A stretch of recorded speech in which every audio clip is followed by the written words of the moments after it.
ओम शांति। आज 14 अक्टूबर 2021 की साकार मुरली। आज बाबा ने कहा, मीठे बच्चे, योग बल से विकारों रूपी रावण पर विजय प्राप्त कर सच्चा सच्चा दशहरा मनाओ। आज का प्रश्न है, रामायण और महाभारत का आपस में क्या कनेक्शन है? दशहरा किस बात को सिद्ध करता है? उत्तर, दशहरा होना माना रावण खत्म होना और सीताओं को छुटकारा मिलना। लेकिन दशहरा मनाने से तो रावण से छुटकारा मिलता नहीं। जब महाभारत होता है तब सब सीताओं को छुटकारा मिल जाता है। महाभारत लड़ाई से रावण राज्य खत्म होता है। तो रामायण, महाभारत और गीता का आपस में बहुत गहरा कनेक्शन है। आज का गीत है, महफिल में जल उठी क्षमा। ओम शांति। बाप फरमाते हैं कि तुम हो ब्राह्मण संप्रदाय, तुमको अब दैवी संप्रदाय नहीं कह सकते, तुम अब हो ब्राह्मण संप्रदाय, पीछे दैवी संप्रदाय बनने वाले हो। यह जो रामायण है आज दशहरे पर, जैसे इनका रामायण पूरा होने वाला है, परंतु पूरा होता नहीं। अगर रावण मरता है तो रामायण की कथा पूरी होनी चाहिए, परंतु होती नहीं है। छुटकारा होता है महाभारत से। अब यह भी समझने की बातें हैं, रामायण क्या है और महाभारत क्या है। दुनिया तो इन बातों को जानती नहीं। रामायण और महाभारत दोनों का कनेक्शन है। महाभारत लड़ाई से रावण राज्य खत्म होता है, फिर यह दशहरा आदि मनाने का ही नहीं है। गीता अथवा महाभारत भी है रावण राज्य को खत्म करने वाले। अभी तो टाइम है, तैयारी भी हो रही है। वो है हिंसक, तुम्हारी है अहिंसक। तुम्हारी है गीता, तुम गीता का ज्ञान सुनते हो। उससे क्या होने का है? रावण राज्य खलास होने का है। वह फल रावण को मारते हैं, परंतु राम राज्य तो होता नहीं। अब रामायण और महाभारत है ना, तो महाभारत है रावण को खलास करने के लिए। यह बड़ी गुह्य समझने की बातें हैं, इसमें विशाल बुद्धि चाहिए। बाप समझाते हैं, महाभारत लड़ाई से रावण राज्य खत्म होता है। ऐसे नहीं कि सिर्फ रावण को मारने से रावण राज्य खत्म हो जाता है। उसके लिए तो संगम चाहिए। अब संगम है। अब तुम तैयारी कर रहे हो रावण पर विजय पाने की। इसमें ज्ञान के अस्त्र शस्त्र चाहिए, वह है नहीं। जैसे दिखाते हैं रावण और राम की युद्ध हुई, यह शास्त्र सब है भक्ति मार्ग के। अभी तुम रावण राज्य पर विजय पाते हो योग बल से। यह हो गई गुप्त बात। 5 विकारों रूपी रावण पर तुम्हारी विजय होती है। किससे? गीता से। बाबा तुमको गीता सुना रहे हैं, भागवत तो है नहीं। भागवत में दिखाते हैं कृष्ण चरित्र। कृष्ण के चरित्र तो कुछ है नहीं। तुम जानते हो, जब विनाश होगा, महाभारी लड़ाई लगेगी, उनसे ही रावण राज्य खत्म हो जाएगा। सीढ़ी में भी दिखाया गया है, जब से रावण राज्य शुरू हुआ है तब से भक्ति मार्ग हुआ है। यह तुम ही जानते हो। गीता का कनेक्शन महाभारत लड़ाई से है। तुम गीता सुनकर राज्य पाते हो और लड़ाई लगती है सफाई के लिए। बाकी भागवत में चरित्र आदि फालतू है। शिव पुराण में कुछ भी नहीं है, नहीं तो गीता का नाम होना चाहिए। शिव पुराण, शिव बाबा बैठ ज्ञान देते हैं। सबसे ऊंची है गीता। गीता सब शास्त्रों से छोटी है और सब पुस्तक बहुत बड़े बनाए हैं। मनुष्यों की जीवन कहानी भी बहुत बड़ी बड़ी बनाई है। नेहरू ने शरीर छोड़ा, उनके कितने बड़े वॉल्यूम बनाते हैं। यह गीता शिव बाबा के वॉल्यूम्स की कितनी बड़ी होनी चाहिए, परंतु गीता कितनी छोटी है। क्योंकि बाप सुनाते ही एक बात है कि मुझे याद करो तो विकर्म विनाश होंगे और चक्र को समझो। बस इसलिए गीता छोटी बना दी है। यह ज्ञान है कंठ करने का। तुमको मालूम है, गीता का लॉकेट बनाते हैं, उसमें छोटे अक्षर होते हैं।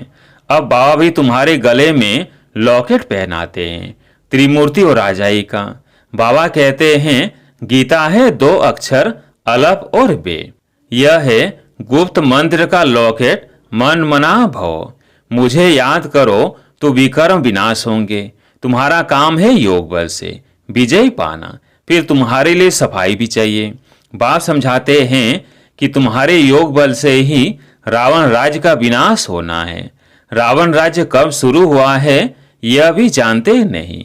यह ज्ञान बड़ा सहज है, सेकंड की बात है ना। 84 जन्मों की सीढ़ी में भी इतने इतने जन्म लिए हैं, कितना सहज है।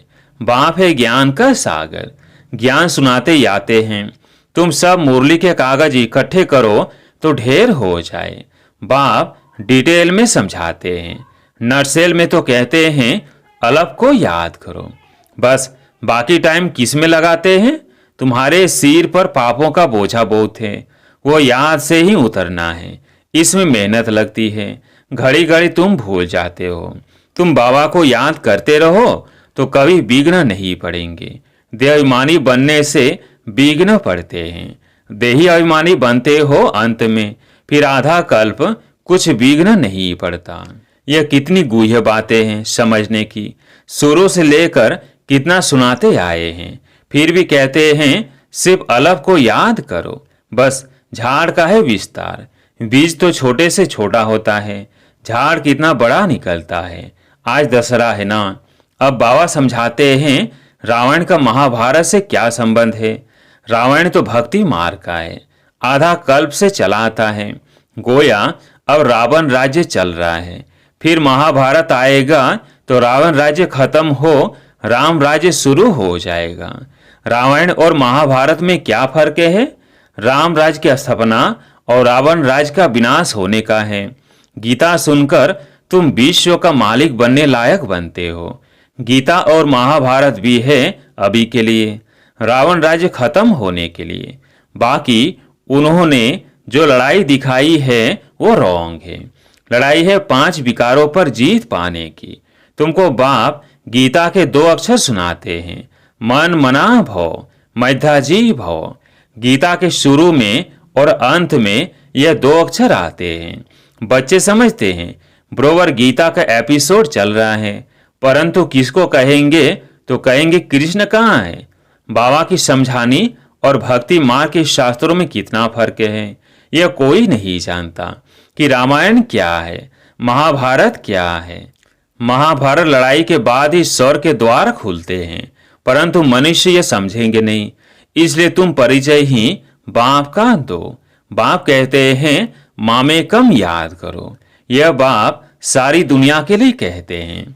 एक गीता को ही खंडन किया है। गीता का सभी भाषाओं में प्रचार है। तुम्हारे राज्य में भाषा ही एक होगी, वहाँ कोई शास्त्र पुस्तक आदि नहीं होगा। वहाँ भक्ति मार्ग की कोई बात नहीं रहती। भारत का तैलुक है ही रामायण, महाभारत और गीता से। भगवान तो बच्चों को गीता सुनाते हैं जिससे तुम शौर्य के मालिक बनते हो। महाभारत लड़ाई जरूर लगनी चाहिए, जो पति दुनिया खत्म हो जाए। गीता से तुम पावन बनते हो। पति तो पावन भगवान आते ही अंत में है। कहते हैं काम महाशत्रु है, ईश्वर विजय पानी है। काम विकार से कभी हार नहीं खानी है, इनसे बहुत नुकसान होता है। विकारों के पिछाड़ी बड़े बड़े नामी ग्रामी मिनिस्टर आदि भी अपना नाम बदनाम करते हैं। काम की पिछाड़ी बहुत खराब होते हैं। इसलिए बाप समझाते हैं बाबा के पास जवान जवान बच्चे आते हैं। ऐसे बहुत हैं जो ब्रह्मचर्य में रहते हैं, सारी आयु शादी नहीं करते हैं। फीमेल्स भी होती है, नंस कब विकार में नहीं जाती, परंतु उससे कोई प्राप्ति है नहीं। यह तो बात है पवित्र बन जन्म जन्मांतर स्वर्ग के मालिक बनने की। जन्म जन्मांतर के पापों का बोझा सिर पर है, वो जब कटे तब स्वर्ग में चले। या मनुष्य पाप करते रहते हैं, करके एक जन्म कोई सन्यासी बनते हैं। जन्म तो विकार से लेते हैं। रावण राज्य में विकार बिगर जन्म होता नहीं। पूछते हैं वह जन्म कैसे होगा, योग बल किसको कहा जाता है, यह पूछने की दरकार नहीं है ही संपूर्ण निर्विकारी दुनिया। रावण राज्य ही नहीं तो प्रश्न उठ नहीं सकता। सब साक्षात्कार होंगे। जब बूढ़े होते हैं ये साक्षात्कार होता है कि जाकर बच्चा बनूंगा, माता के गर्भ में जाऊंगा। यह नहीं मालूम रहता कि फलाने घर जाऊंगा। सिर्फ अब छोटा बच्चा बनना है। मोर और डेल का मिसाल है। आंखों के आंसू से गर्व होता है, पपीते के झाड़ में भी एक मेल एक फीमेल का झाड़ होता है। एक दो के बाजू में होने से फल देते हैं, यह भी वंडर है। जब जड़ चीजों में भी ऐसा है तो चैतन्य में सतयुग में क्या नहीं हो सकता है। यह सब डिटेल आगे चलकर समझ में आ जाएगा। मुख्य बात है तुम बाप को याद कर तमो प्रधान से सतो प्रधान बन बसा तो ले लो, फिर वहां की रस्म जो होगी सो देखेंगे। तुम योग बल से विश्व के मालिक बनते हो तो बच्चा क्यों नहीं पैदा हो सकता। ऐसे ऐसे प्रश्न बहुत पूछते हैं, फिर कोई बात में जवाब पूरा नहीं मिला तो गिर पड़ते। थोड़ी बात पर भी संशय आ जाता है। शास्त्रों में ऐसी कोई बातें है नहीं। शास्त्र है भक्ति मार्ग के। परम पिता परमात्मा आकर ब्राह्मण धर्म सूर्यवंशी चंद्रवंशी धर्म की स्थापना करते हैं। ब्राह्मण है संगम योगी। बाबा को संगम युग पर आना पड़ता है। पुकारते भी हैं हे पतित पावन आओ। उस तरफ वाले कहते हैं हे लिबरेटर दुख से लिबरेट करो। दुख देते कौन है यह भी उन्हों को मालूम नहीं। तुम जानते हो रावण राज्य खत्म होता है, तुमको बाबा राजयोग सिखलाते हैं। जब पढ़ाई पूरी होती है तब विनाश होता है, जिसका नाम महाभारत रखा है। महाभारत में रावण राज्य खत्म होता है। दशहरे में एक रावण को खत्म करते हैं। वह हद की बात है, यह है बेहद की बात है। यह सारी दुनिया खत्म हो जाएगी तो इतनी छोटी छोटी बच्चियां नॉलेज कितनी बड़ी ले रही हो। वो जिस्मानी नॉलेज जैसे घासलेट है, यह सच्चा घी। तो रात दिन का फर्क है ना। रावण राज्य में तुमको घासलेट खाना पड़ता है। आगे इतना सस्ता सच्चा घी मिलता था, फिर महंगा हो गया तो घासलेट अर्थात तेल खाना पड़ा। यह गैस बिजली आदि पहले कुछ भी नहीं था। थोड़े ही वर्षों में कितना फर्क पड़ा है। अभी तुम जानते हो सब खत्म होने वाला है। शिव बाबा हमें लक्ष्मी नारायण जैसा बनने के लिए पढ़ा रहे हैं। यह नशा इस बाबा को तो बहुत रहता है, बच्चों को माया भुला देती है। जब कहते हैं हम बाबा से वर्षा लेने आए हैं तो नशा क्यों नहीं चढ़ता। स्वीट होम स्वीट राजधानी भूल जाती है। बाबा जानते हैं जो जो हड्डी सर्विस करते हैं वही महाराजकुमार बनेंगे। तुमको यह नशा क्यों नहीं रहता है? क्योंकि याद में नहीं रहते हैं, सर्विस में पूरा तत्पर नहीं रहते हैं। कभी तो सर्विस में उछल पड़ते, कभी ठंडे हो जाते। यह हर एक अपने से पूछो, ऐसा होता है ना। कभी कभी भूले भी हो जाती है, इसलिए बाबा समझाते हैं जवान बड़ी मीठी चाहिए, सबको राजी करना है, किसको आवेश ना आए। बाप कितना प्यार का सागर है। अब गौ कोष बंद कराने के लिए कितना माथा मारते हैं। बाबा कहते हैं सबसे बड़ा कोष है काम कटारी चलाना। पहले तो वो बंद करो, बाकी वो कोई बंद होने का नहीं है। कितना माथा मारते हैं। यह काम कटारी दोनों को नहीं चलाना चाहिए। कहाँ मनुष्यों की बात, कहाँ बाप की बात। जो काम विकार को जीतेंगे वही पवित्र दुनिया का मालिक बनेंगे। अच्छा, मीठे मीठे सिकिल्धे बच्चों प्रति माता पिता बाप दादा का याद प्यार और गुड मॉर्निंग। रूहानी बाप की रूहानी बच्चों को नमस्ते। हम रूहानी बच्चों की रूहानी बाप दादा को याद प्यार गुड मॉर्निंग नमस्ते नमस्ते। धारणा के लिए मुख्य सार।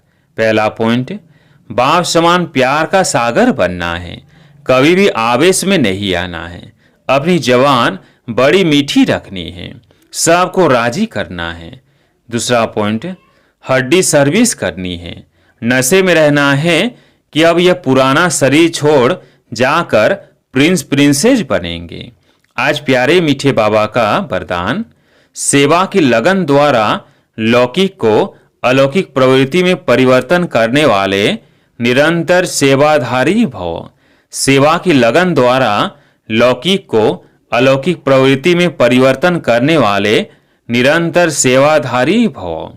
सेवाधारी का कर्तव्य है निरंतर सेवा में रहना, चाहे मनसा सेवा हो, चाहे वाचा व कर्मणा सेवा हो। सेवाधारी कभी भी सेवा को अपने से अलग नहीं समझते। जिनकी बुद्धि में सदा सेवा की लगन रहती है, उनकी लौकिक प्रवृत्ति बदलकर ईश्वरीय प्रवृत्ति हो जाती है। सेवाधारी घर को घर नहीं समझते, लेकिन सेवा स्थान समझकर चलते हैं। सेवाधारी का मुख्य गुण है त्याग। त्याग वृत्ति वाले प्रवृत्ति में तपस्वी मूर्त होकर रहते हैं, जिससे सेवा स्वतः होती है। आज का स्लोगन है, अपने संस्कारों को दिव्य बनाना है तो मन बुद्धि को बाप के आगे समर्पित कर दो। अपने संस्कारों को दिव्य बनाना है तो मन बुद्धि को बाप के आगे समर्पित कर दो। अच्छा, ओम शांति।